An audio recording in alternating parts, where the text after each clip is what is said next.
Horror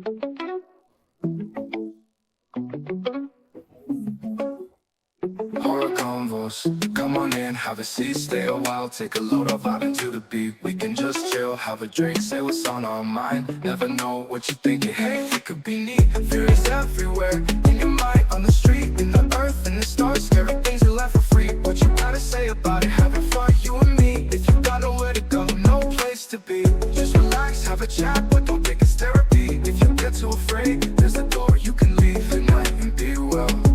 Maybe talk again, we'll see. One night and be well. Maybe talk again, we'll see. You can night be well. Maybe talk again, we'll see.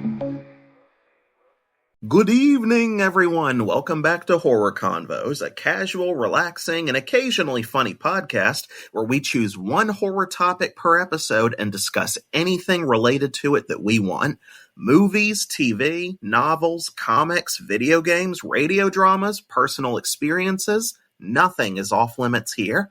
I often have guests join as we share our opinions and compare examples that portray the subject.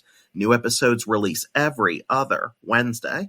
Horror Convos is available to listen to on YouTube, Spreaker, and Spotify. You can also follow us on Twitter, Instagram, and come hang out at the Horror Convos Facebook page to share your thoughts and leave suggestions for how we can improve the show. If you want to listen to the podcast without commercials, you can go to patreon.com/horrorconvos. Tier 1 membership gets you full episodes ad-free, as well as exclusive content like outtakes that didn't make it into the podcast. Tier 2 membership gets you access to vote on what we discuss in special event episodes. We appreciate everyone who helps our little podcast grow with a tiny donation. That's patreon.com/horrorconvos. If you'd like to be a guest and have a subject you're passionate about, you can send an email to keithhorrorconvos@yahoo.com, all one word, all lowercase. I can't realistically have everyone on, but will review every email I can. In the meantime, please like, subscribe, and hit that notification bell so you never miss when our newest content is uploaded. I'm your host, Keith Harris, and picking up from where we left off last time, here is the second half of my discussion with my good friend Tony on vampires. Again, I'm trying to move away from episodes that are overly long, but I also want to get good material for you guys. So from now on, if I have a conversation that goes on longer than planned, most likely we'll end up splitting it into halves. The jumbo podcasts will be saved for special episodes. That's just my way of trying to be more respectful of your time, while simultaneously making it so I have more time in between recording new stuff. I never said I was selfless. With that in mind, I hope you enjoy the rest of what Tony and I talked about. There's another one, involves burying. Okay, so burying it. I just remember burying it face down so it like bite the ground. But then you're talking about burying it outside of the coffin. Burying it and consecrated. You had to consecrate the body. Yep, there is that as well. So that one's one. And there's another one, burying a corpse beneath it with a heap of rocks on top of the grave. Well, that would just be to keep it from rising again. It doesn't stop it from becoming a vampire. That's what I meant, rising from the grave. Okay. Even if it reanimated, trying to keep it from and that's out. why you sometimes see people pile rocks above. You can look at old Western. Sometimes they'll pile the rocks up. You've also got piercing the head and the heart or heart with a wooden or metal stake, nail or rods. Different cultures valued certain types of metal or wood. Silver was pure. It is. But why is silver associated as a vampire weakness? I always thought that was more of a werewolf thing. No, silver was originally a vampire weakness that then got transposed to the werewolf. Oh. See, because silver is just about pureness, and everything that you're talking about is about the taint of evil, the touch of evil. So purity, and what's interesting is silver actually does convey that. Do you know why silver coins are so interesting as a currency? Why? Because they don't transfer. They don't transfer bacteria. Like a silver doorknob doesn't either. That's right. So silver as a mineral, brass as well. Bacteria can't survive on it, right? And brass as well. So like we used brass coinage, silver coinage, stuff like that. They're called It's a word. They're antimicrobial. And don't some life forms also have a biological allergy to silver? Well, silver, I wouldn't say that per se, but like what it is silver nitrate they put on babies' umbilical cords. It turns it black, but it keeps it from getting infected. So if their baby's umbilical cord ever dries out too quickly and they get open wound there, you don't want them to actually become infected. But babies' immune systems are very, very, very sensitive. They could actually, there's not a lot of medicines you can use. So what do? They take silver nitrate and they put it on the baby's umbilical cord. It turns the baby's umbilical cord black, but it stops. It's an antimicrobial, so it stops. But basically, microbes can't live on it. Well, it stops them from being able to split or reproduce. So it stops them from. It's a retardant, as the real word means. Before anyone looks at me for saying retard, like how you retard the growth of something, you retard timing. It's just a clinical way of saying that you hinder its progression, or you hinder its state, or you slow it down. Like there's a difference between the derogatory of calling someone slow, as in unintelligent, versus saying that you're slowing something down, such as a mental function or a natural biological system. Yeah. I know another one. See if it's on there. Bury them upside down, not just face down. If you buried them feet, like head down, feet up.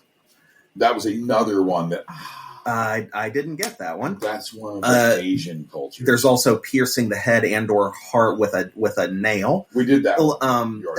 We did the stakes. No, you did stake, various metals, wood, and iron.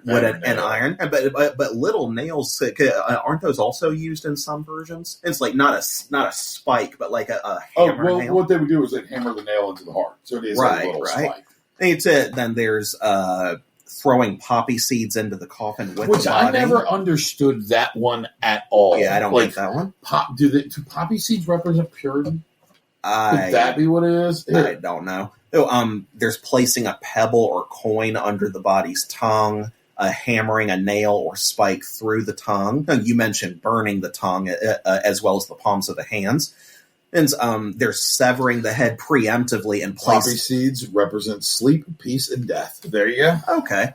But there's also severing the head preemptively and placing it between the legs, so even if the body reanimates... Well, that's how you kill one anyway. Its positioning in the coffin wouldn't allow it to pick it up. No, I keep telling you that like certain cultures have versions of vampires or vampire-like creatures where they can survive even after being beheaded. Okay, well, let me put it this way. Either way, at that point, you're the headless horseman, so you're the dual hand. There you go. So, but like legitimately, it sounds like a lot of people wanted a lot of reasons to do a lot of mutilating of dead bodies. Pretty much. That's what it sounds like. There's also disabling the corpse's limbs preemptively to make it immobile, even if it reanimates, such by severing the limbs. Yeah, they would actually...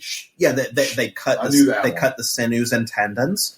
And with this is more with like Eastern mythologies, but you have placing a protective talisman on the corpse with a seal to prevent it from reanimating in the first place. But that's also how you would bury them, with a rosary or a coffin, or putting the cross. Like I said before, that they have talismans and seals that can be used to disable Jiangshi. Basically, like you smack the paper on their head and they basically shut down, like Windows XP. Ding, ding, ding.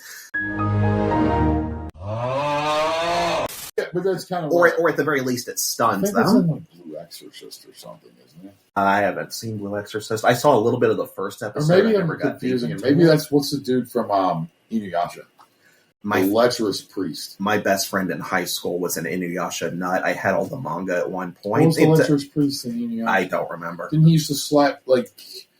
I'll tell you the truth. Tell you the truth. I was never big into Inuyasha. It's like I didn't think it was bad. I just never got as deep into it. I liked Inuyasha, but guess what? I liked it because it felt more like a fantasy world. No, it is one of the better fantasy manga that I've read. Next thing we'll get into is discussing examples of how different cultures' portrayal of vampires reflects social themes of that period or that area. Okay, so that's a question you're placing to me bluntly before you I would say a lot of it would stem from, and I say this as a actual Christian Catholic, but the church's influence being exercised on society, making sure that like these things are unclean, these things are wrong, Right. these things are abominations unto the Lord. That blasphemers or the damned, vampires are often portrayed as sinners condemned to hell or purgatory for not submitting to. Yeah, and they're all addicted to the pleasures of the flesh. Whatever the dominant religion's doctrine and was at the time, or they actively rebel against the faith, like Gary Oldman stabbing the cross at the beginning of Bram Stoker's Dracula. Yeah, but that was because he was a blasphemer who blamed the Lord for taking his life. Well, for not protecting his wife or his girlfriend, whatever her name was, after she committed suicide because she thought he was dead. And because there's a very Romeo Juliet kind of tragedy. Yes, but remember this is an unforgivable sin, and therefore she can never be into heaven. So in a lot of ways, he's ensuring that he doesn't go to heaven either, so that he can see her again. Yeah. And he'd rather suffer hell if it means that the person he loves is there, because he'll go wherever she is. Is it? But there's apart from the divine symbolism is pretty much the go-to with vampire themes. One common example of this in pop culture is the invitation role, which, as far as I found, was popularized in media by the Bram Stoker novel, the 1897 book, but may also connect to the ancient Greco-Roman concept of hospitium, if I'm pronouncing that right. This principle had applications in both public and private, but essentially treated hospitality as if it were not just polite manners, as if it were a divine right of the guest and equally divine responsibility of the host. A very, very popular example of something like this is when the prince refuses to show kindness to the old lady who turns out to be a sorcerer at the beginning of Beauty and the Beast. Like, that would be an example of him not honoring this concept of hospitium. It's not Greco-Roman culture. Beauty and the Beast doesn't take place in that, but it's the same basic principle. And concept. I would say, to me, not knowing that, by the way, so that's actually really interesting here. And you say, to me, though, you know how the Fae in Irish folklore always had a measure of hospitality, like you had to invite them in, or the brownies, you would leave them, milk on your stoop or what have you, if you wanted good luck and things like that. I always thought it was connected to that idea. I wonder if that might connect to why it became popular to leave milk and cookies out specifically for Santa Claus. Possibly, but that's what I always assumed it was. And now hearing I didn't know that there are similar values existing in multiple European cultures, Romania, Hungary, etc. But the general idea ties not just one's morals, but their spiritual values to treating the home or a doorstep, whatever, as a sacred threshold. Hence, vampires in several mythologies are bound to respect the sanctity of the home. And in some versions, it doesn't even matter if someone's in the home at the times. These similar spiritual dynamics factor into why certain versions of vampires can't enter churches, cross running water, eat garlic, touch silver, etc. That ties into what you said about purity. Yeah. I don't know specifically where the garlic thing started. I have no idea. I don't know why about it. If you're curious, the garlic is one of those things that is strict linear. Like, no matter how you look at it, like the same plant that I'm getting garlic off now may have fed Romans. Truly, because it doesn't produce more if the plant bears just so everyone, like, you have to take a clove, one of the pieces of the garlic, and put it back in the ground. That is the seed. There was one thing I read from I think it was on Reddit of all places, but it was from a user I'll name as Malambra57. That was their username. And they quoted something in the commented translation of the Song of Solomon of Saint Trudpert around 1150 AD. The author explains why humans are attracted to sin and the devil and how the process of sin works. At first, there is temptation, which leads to pleasure. If humans willingly accept the temptation, and they sin, and it becomes a habit for them to do evil deeds, you have to accept evil for evil to happen to you or become part of you. Obviously, it's not that simple in reality, but the free will aspect of good and evil in Christianity, among other religions, has strongly impacted folklore of vampires, especially in rural areas. Well, not just vampires, several things associated with evil. All the folklore. But the linchpin here is the free will of consensually engaging in sin, evil, whatever. Like, it's not happening independent of your knowledge of it, because that wouldn't be fair. There, you have to participate in the game. Essentially, they're portraying this from a moral standpoint as you're not going to find out unless you choose to fuck around. The reason they're beautiful and monstrous and sinful and impure is because they represent the pleasures of the flesh. Right. Vampires do. When you drink blood, do you feel yourself becoming sexually aroused? It seems to me that this business of vampirism has strong connotations of sexual confusion, bodily fluids being exchanged, that sort of thing, and you have to ask yourself where that comes from. Beauty that never goes away, vanity. You know, or not even flesh on its own, just pleasures of the secular world. Sure, but I mean, you think about it. The craving of blood, that's a craving that needs to be filled. That ecstasy that you always assume, as you read about, hear about, every time a vampire drinks blood. Like, all of it shows you a very, what would have been known as a Satanist lifestyle, but which we now call hedonist. Right. So, like, they represent, like, they're the iconic representation of hedonism. When you really think about it, they are the sinful pleasures of the world. Even if they haven't actually done anything yet, they can also tie into cultural norms that tell people to be wary of outsiders. There are stories of vampires being portrayed as strangers who initially seem friendly, but reveal themselves later as predators or parasites that are responsible for murders, outbreaks of disease, or even just sowing general discord among a population. You think of them as essentially the epicenter of an earthquake from which chaos spreads out with them as patient zero. And sometimes, particularly with their mental powers, they'll manipulate people in ways to set entire wars into motion without people even knowing that they had been manipulated. And the vampire will just sit won't even actually kill anyone. They'll just sit on the sidelines with their popcorn, watching the show play out with the original humans that were manipulated or hypnotized. Is that, like, people don't know that they were manipulated. As far as they're concerned, it's like, oh, you fucked around with me, now I'm going to fight back, because that's human nature. And at the very end, the vampire will, without having lifted a finger, will have destroyed an entire civilization and just reap the spoils of what's left over. Or maybe they'll just move in and establish themselves there as a clan. But that's one of the things we were talking about earlier with how overpowered some versions of them are, when by doing so little, they can wipe out an entire society without having to spill a drop of blood themselves. Just essentially using humans as their puppets. I mean, and that's probably where a lot of that came. Yeah, but there is bringers of plague also, being vampires being specifically linked to deliberately spreading illness or portrayed as a personification of death, disease, or famine in itself, not unlike one of the horsemen of the apocalypse, pestilence, I think. Bats and rats are attributed to multiple vampire folklores due to their historical infamy as carriers of plague, like the fleas that supposedly got onto the rats with the Black Death, and then you got rabies and all that.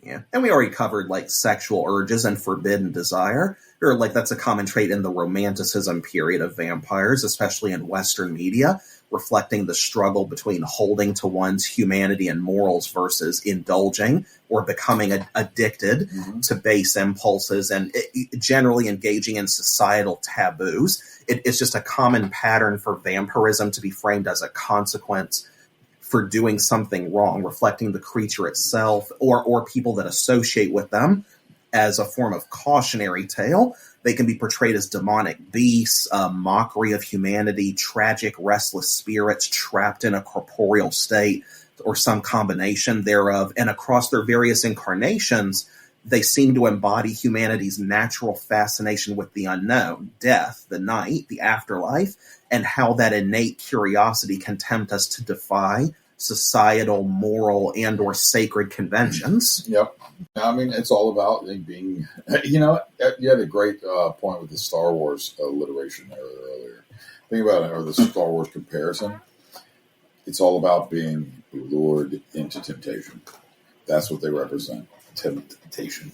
So we can briefly discuss a few of our our favorite vampire stories to date in media. Now you can go ahead and share yours first. So doesn't have to be just childhood stuff. I get it, but if it's I wasn't going to.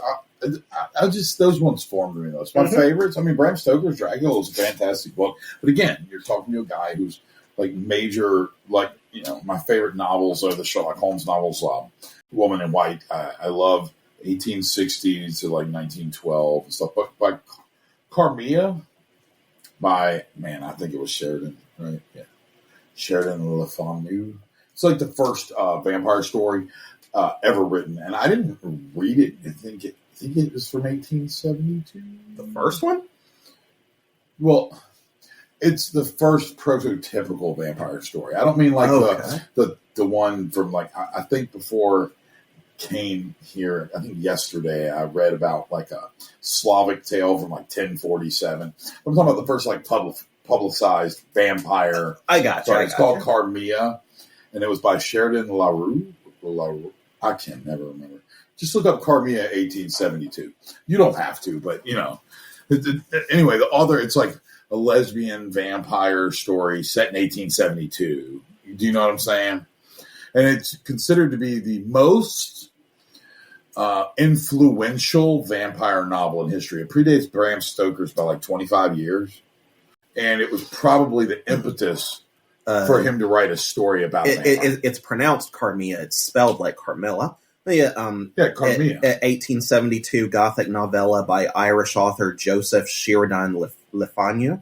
And it's one of the earliest known works of vampire fiction, but predating Bram Stoker's novel. I like 26 years, man. I'm pretty sure it was 1872. Didn't you say earlier it was 1897 for Stoker's? I think you said 1897. That's when Stoker published it. That's what I mean. Predating. I don't know if I don't remember the year that he wrote it. I think there's conflicting accounts on when he started writing it. Well, and that doesn't really matter because obviously her publication of 25 years earlier is before he started writing. I mean, shoot, there are authors I've heard of who like spent decades writing out a book or a film, absolutely, the guy who made Lilo and Stitch. He first had the idea for that back in the 80s. I did not know that because I'm me and the anti-Disney down with Disney stance that I have, but. I am aware there was a guy, he did oh my God, he was so good. Michael, he was an interesting guy because he took him 24 years to write this one novel, but every street is what the street was with the businesses that were there in London in 1820. Like he did so much research. It wasn't the writing that took so long. He had to actually go and find like city works maps from the 1800s of London that weren't available to the public. He went all over the place, like just going after this one thing. The Meaning of Night. By the way, absolute great book. He wrote 2 books. It was, I think it was called The Hourglass of Time was the second one. But The Meaning of Night is the first book. And it was my favorite new book written in the last 30 years. Truly. I was like, oh my God, I got a favorite new author. And he wrote another book and then he died. And I was like, no. I'm going to give him a soundbite because he is dead, but it is freaking The Meaning of Night was an amazing book. Michael Cox. It was published in September 1st, 2006. And I am going to tell you when he died. Because I remember going, I've got a new favorite author for like a contemporary one. And then he died in 2009. He got 2 books out. That's 2 more books than I've published. There you go. So far. It wasn't Hourglass, and it was The Glass of Time. First book's the. I was about to say Hourglass of Time would sound a little redundant. Absolutely incredible book. I'll have to look into that. Yeah. There's like, Victorian for era those of you listening, this guy has recommended so much stuff to me to read, watch, and listen to that it's like between him and Melissa, I'm trying. It's all on my to-do list. It's a matter of 1, having the time, and 2, being in the right headspace for it.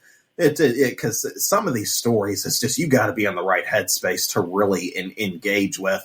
Otherwise, it just feels like overwhelming to try to read. Yeah, and it should be enjoyable. Like, literature is my preferred medium. After that, radio.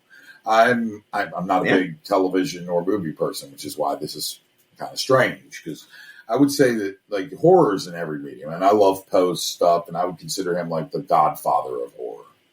You know what I mean? Is he the first? No. Man, he was really good. I love the epic rap battle between him and Stephen King. Oh, it's great. My favorite examples of vampire stories from the media that I've seen to date, I very recently saw Sinners with Michael B. Jordan. I actually watched it last night. It's not one of my favorite vampire movies. It's not bad, but is it one of the best vampire movies I've seen? In my opinion, no. But I do think it's one of the better movies in general that I've seen over the past 20 years. And it's very interesting with how it uses vampires as a metaphor for the gentrification and assimilation of the music industry, particularly from white people onto black people, such as with the blues and jazz and so on. But the main vampire bad guy in that movie is Irish. And they actually play up his character's cultural history of oppression as well, with how the Irish, took their abuse from, I don't know, was it Christians or Catholics, and the English. So they play him up as kind of a victim in his own right, but he tries to relate to the black characters in that sense, but ultimately he's also a gentrificator or guilty of gentrification in how he's trying to steal the culture and music of black people in this setting for himself to add to he's a music lover. Okay. So when he bites someone or turns them, he gains a mental link to them. So he gains access to their memories, their skills, their knowledge. That one of the main characters in the movie is a young black kid who wants to be a blues musician. He loves the blues. He's good at playing it. And it turned out that his music, the main vampire bad guy actually heard his music, and that's what attracted him to try and, turn him or kill him if he had to, because he tells him, like, I want your stories and I want your music. So he's a collector of sorts of culture and music specifically, and he's taking it all for himself, which ties into the theme of gentrification. Have you seen Priest? Yes. The 2011 movie with like Paul Bettany. I used to have that on DVD. I never read the comic it was based on, but I've seen it. For a modern adaptation, I kind of dig that one a little bit. Just because like it kind of felt like, I don't know, it felt like John Carpenter's Vampires only better to me. Like that was not my favorite movie. I remember watching that one being kind of hyped because of vampire fan, But I just like Paul Bettany. Paul Bettany is a good actor. Yeah, I just like Paul Bettany's probably the truth. Yeah. The movie wasn't fantastic, but it was a decent run. Just kind of like what was that one where he was the Archangel? Legion. Yeah, Legion. That was 2010. He played the Archangel Michael. Yeah, and that was pretty good too. But it's more like him than it is. Yeah, but Preacher is really good. Are you talking about the AMC thing or the comic book itself? Because I know both very well. I haven't read the comics yet. The comic ended at issue 66. It was the greatest thing. I've started looking at the comics, but I'm watching the show right now. Oh, so I have the final issue, and I've probably got most of the others. It is one of the best comic adaptations I've ever seen. It is quite good until... I put it almost at the same level as V for Vendetta. Oh, it's not there. It gets worse as the seasons progress. You'll see. But not bad, not bad. I'm on season 2 right now. American Gods is pretty great though, even though a couple of characters aren't in it. Did you ever watch American Gods? Mm-hmm. That is that is a television show I will stand behind. I really enjoyed the American Gods. Right. But no, I'm down with that. So there is a vampire in Preacher, which is why I mention it. Cassidy. There was a vampire. Yeah, absolutely. There was also a vampire in, did you ever see the show, Kindred the Embraced, based off the world of White Wolf before any of the movies? Mm-hmm. Yeah, and it was so funny because it was actually doing really well. I think it was on Fox back in the day. It is a 90s show. It's called Kindred the Embraced. Let me check it out. Just look up real quick what time frame it was, because it was interesting, but the guy Here you go. American television series. It only had 8 episodes, but it was good in 1996. Okay, they were going to actually do this whole thing. The whole, like, it was going to continue. It actually they requested another one. The lead actor, the main character who plays the prince of the city in that show, died in a motorcycle accident. Oh, man.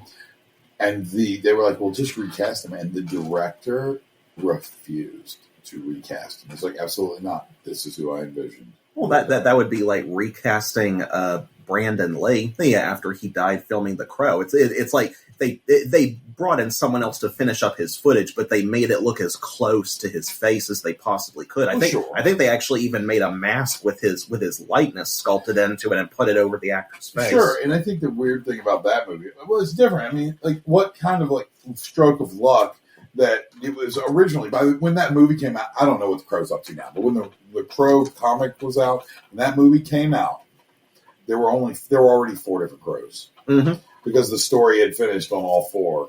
Yeah. And so we had like the Native American Crow. We had the one you saw so faithfully, the Draven one. Eric Draven. Yeah, I was the Draven one in the first movie. But there was a girl. Yeah. So there had already been 4 crows because the crow brings you back for the purpose. Well, it's sort of similar to the concept of the Ghost Rider. Like, potentially anyone can become the spirit of vengeance. At least in terms of how I've seen Ghost Rider portrayed in the movies and TV. Because, I mean, even in the comics, there are like 5 Ghost Riders at this point that I'm aware of. 4, but the first one has nothing to do with the spirit of vengeance. Some versions of vampire folklore, they've had Dracula come back in multiple different bodies under not just changing his name, but actually inhabiting different bodies over the course of his life. And in those versions of the culture, that's how he keeps living, because his bodies rot over time, so he has to find a new host, sort of like with Orochimaru and Naruto. So taking your question more sincerely, Vampire Hunter D is up there with my favorites, not because of the kid thing. I've watched that thing when I was in my 30s. You know what I mean? Another absolute favorite is, I'm sorry, but I think the Vampire Armand is an incredible book by Anne Rice, even though I think that she has ruined so many things she helped to create. But Vampire Armand, excellent book. And I hate that I'm going into like books, No, that's totally fine. And then my favorite representations is the literal mythos, the canonical stuff that White Wolf put out. I mean, it really got me into it. The whole theme. I mean, like the guy, like, this is where LARPing came from, is White Wolf, really. It wasn't, it really is. Like, the Vampire Masquerade crowd, the Mage the Ascension crowd, and the Werewolf, the Apocalypse crowd, they all came, like, from White Wolf intellectual properties. I think anything White Wolf does is quite good. Even the horror, like, the underworld movies aren't bad. And this is before Dungeons and Dragons? No. But, I mean, dude, White Wolf properties, like, Richmond by Night's a book. Like, it's contemporary. It's, like, in fact, like, it was kind of part of the first playtest group was here in Richmond, Virginia. Oh. Yeah, so, like, New Orleans by night, Chicago by night. But Richmond by night's one of those ones. DC by night's another one of those. Like, so, like, they're really interesting things to the White Wolf world. And by the way, like, the Richmond by Night was like an unpublished one during a playtest group. Like, that was actual, you know what I'm saying? So, like, there's stuff they did that has made up like this giant mythos. I would say it's the most fleshed out world has got to be the world of darkness. You mentioned that it started LARPing, and as soon as you said that, I thought to myself, I thought that started with like the proto material that Dungeons and Dragons. Well, that would be Dungeons and Dragons, AD&D, things like that. But no, that's fantasy-based tabletop role playing. What I'm talking about is like that's RPGs. LARPing is live action role playing where people like, this meant you were invisible. Like, I didn't do any of it, but I've seen it. Yeah. And so Vampire the Masquerade was the one, at least when I was coming up, to my knowledge. I don't want to speak as any of this is authoritative, but like they had T-shirts for each clan. They had pendants and pins for each like species of the vampires. Because there's like 13 different ones. You have like the Zamisi, the La Sombra, the like Toreador, Gangrel, Ravenous, Like all these. Which one is the energy vampire? No, I'm talking in World of Darkness. Oh, okay. Sorry, they're all clans under either the Sabbat or the Camarilla. Oh my God, Carmilla and Camarilla. That's pretty close. Sorry, the Camarilla is basically the United Nations of Vampires. It's a bunch of people who have decided to play along with the rules, which is called Masquerade.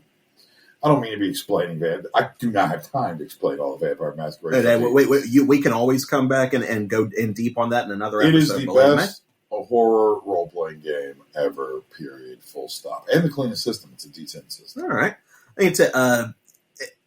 I almost get kind of feel jealous that I haven't gotten as much into literature as you've had. It's just, there is just so much literature that has been recommended to me over the years. And I used to love to read. I would read all the time. But nowadays I read manga more than anything else. So I've always been a sucker for well-done illustrations. Like, I love the artistry of drawings that go into telling a story. I don't mind pure novels at all. But it's one of those things where it's like, if you don't hook me within the first 5 pages, it's just going to be kind of difficult for me to get into it. I hear so many people say, oh, you got to read this and this. It gets so much better at this chapter or this point. And I'm just like, ain't nobody got time for that. I'm just not a very patient person when it comes to that. I'm one of those, I don't subscribe to the notion that you should have to read through a set number of chapters or watch a set number of episodes before a story gets good. And it's like, with most TV shows, I do get this kind of hypocritical on my part saying this. I do have a 3-episode limit for each new show that's recommended to me, where I will give it up to that many episodes and then I'm out. But with that exception, in general, like with literature, I give it like a 5-page limit at most. It's like, perfect example. I never would have bothered trying to read through Stephen King's It if it wasn't for how masterfully done that first chapter is with Georgie meeting Pennywise. Is like that opening sequence makes it. Yeah, for so many people that grew up with that story. And you could argue that none of the other moments in the book come close to that in terms of horror factor or narrative execution. And stuff like that. But, yeah. And also, I can't help but give a shout out to Melissa on this one. And this is where I'm going to end it for me. Angel, spin-off of Buffy, and she loved Buffy. But I thought Angel was fun. I think at that time, Joss Whedon had his finger on the pulse of popular culture. I still need to watch the Buffy series and then Angel. Like I've said, they're both very good. I've said before, I grew up with the movie. Yeah, I was never big into so bad. I was never big into the Sarah Michelle Gellar show. I was aware of it in pop culture. I just didn't sit down to watch it. Okay. But most everyone tells me that the show improved on everything the movie did in every aspect by leaps and bounds. Yeah. In fact, that's the whole reason the show was made. Is Joss Whedon hated the movie that had come about so badly because how many changes were done during the film. And that's strange to me because I loved the movie growing up. Like, so many people complain about how poorly executed girl boss characters are done in movies and TV today. Buffy was one of the first examples I had growing up of a female badass where I didn't even care that she was a woman. She was just an awesome character. She's athletic. She's balancing a superhero life in high school. Same thing that drew me to Spider-Man. And she's dealing with actual vampires, not just supervillains with powers similar to them. She has her own mythology surrounding them with this lineage of the Slayer. It's like Buffy is one of the first examples of a vampire hunter alongside Blade that actually got me into the folklore of that before I knew anything about Van Helsing. Van Helsing I didn't get into until later. Okay, so I'm going to say this just so you know it. Everything you've just described is infinitely better in the show, and the movie is trash. So the fact that you think that well of that, you have got to go watch Buffy. It's on my to-do list. Well, then start checking shit off your to-do list. God. It's going to be hard to do that while you're editing these episodes and booking people. So maybe you should take a week off. When's his vacation, y'all? Maybe everybody should write in. I take 2 weeks between episodes as it is just to get stuff out. And we had to postpone. We had to take a week off from one episode because of a death that we had with a relative already. So it's just like, I told someone like this week on Monday, someone's like, I know you needed space. I said, I don't need space. I need 30-hour days. Tell me about it. But last thing I'll say before we wrap up, if I had to sum it up, my favorite vampire stories to date are probably 30 Days of Night, 2007, awesome comic adaptation. It's one of my favorite vampire movies of all time. I like it much more even than John Carpenter's Vampires in some ways. And it's just a brilliant movie in terms of isolationist horror as well. Then, of course, you got Vampires 1998, From Dusk Till Dawn. Then The Strain, the TV series 2014 to 2017, also an adaptation of a comic. Blade and Blade 2, 1998 and 2002. And a rather underrated one, most people probably know it for the remake with Chloe Grace Moretz. The 2008 original is so much better. Let the Right One In. I think it's a Swedish film, but if you're looking if you're looking for a great movie, a great vampire movie, and a great tragic love story, and a great soundtrack, and a good soundtrack. You're gonna say great one more time. Great. No, that's another great. Watch the original version of Let the Right One In. It is incredibly good. I'm with you. And like I said, dude, do you know what's in that movie? They got the Greg Kihn band on that soundtrack. Name doesn't ring a bell. I'm sorry. All right. You know I don't remember names well. I don't. There it is still. All right. All right. Well, thanks for coming on, Tony. This has been a blast. Hope we can have you back sometime. Oh, man, absolutely. We still have to talk about my favorite monster, remember? And all right, for that was the technical difficulties episode. We'll leave it as a surprise for those of you who want to know what that is. Yeah, we actually did a whole episode discussing that. It was a great conversation.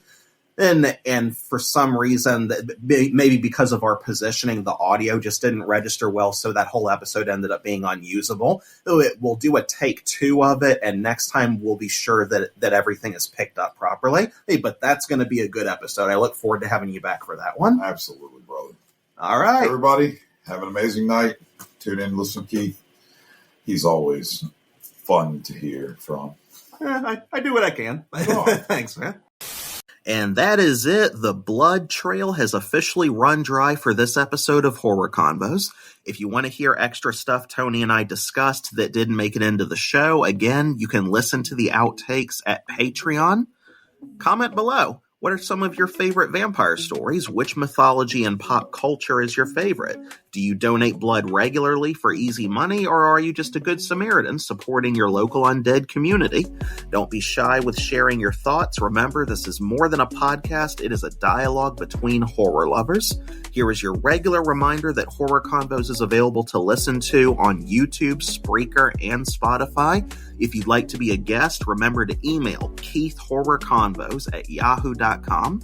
New episodes release every other Wednesday, so please like, subscribe, and hit that notification bell so you never miss when our newest content is uploaded. Until we talk again, good night and be well.